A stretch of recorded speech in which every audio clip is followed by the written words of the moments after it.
All right, so I just wanted to talk about a nice little proof that was inspired by a talk.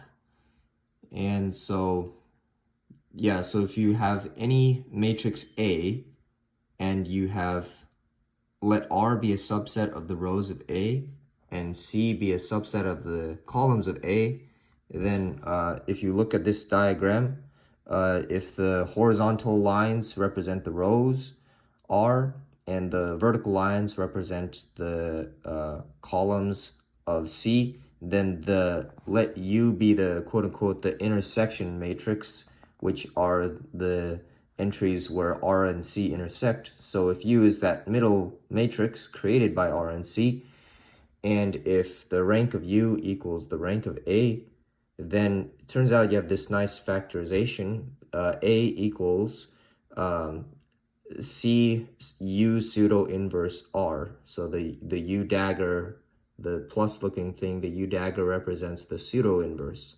So this is called the CUR decomposition. I thought it was kind of nice.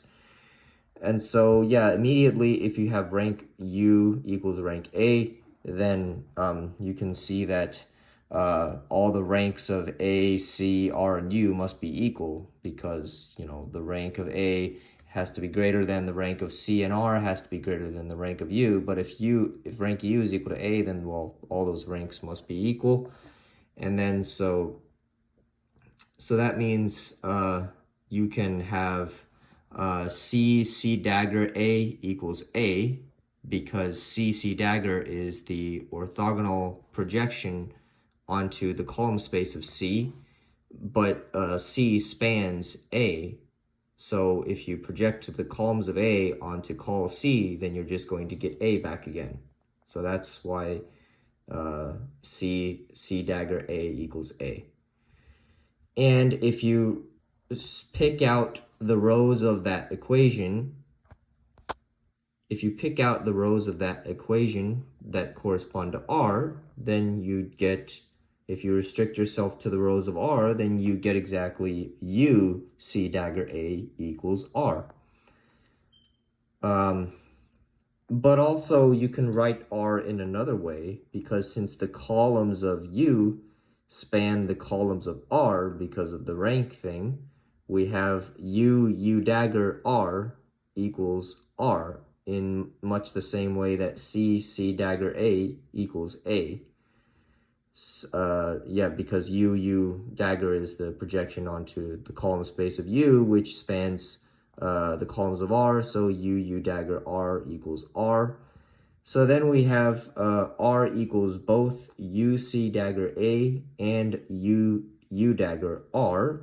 So that means we can write U times parentheses C dagger A minus U dagger R, close parentheses, equals 0. So in other words, the columns of C dagger A minus U dagger R are perpendicular to the rows of U. But then again, since the rows of U span the rows of C, that means if this middle matrix is orthogonal to the rows of U, then it must also be orthogonal to all of the rows of C. So that means we can write C times the parentheses equals 0, and if you just rearrange that, then we get C dagger A equals C U dagger R, but then again C dagger A just equals A, so we have A equals C U dagger R. So that's, yeah, thought it was kind of cool.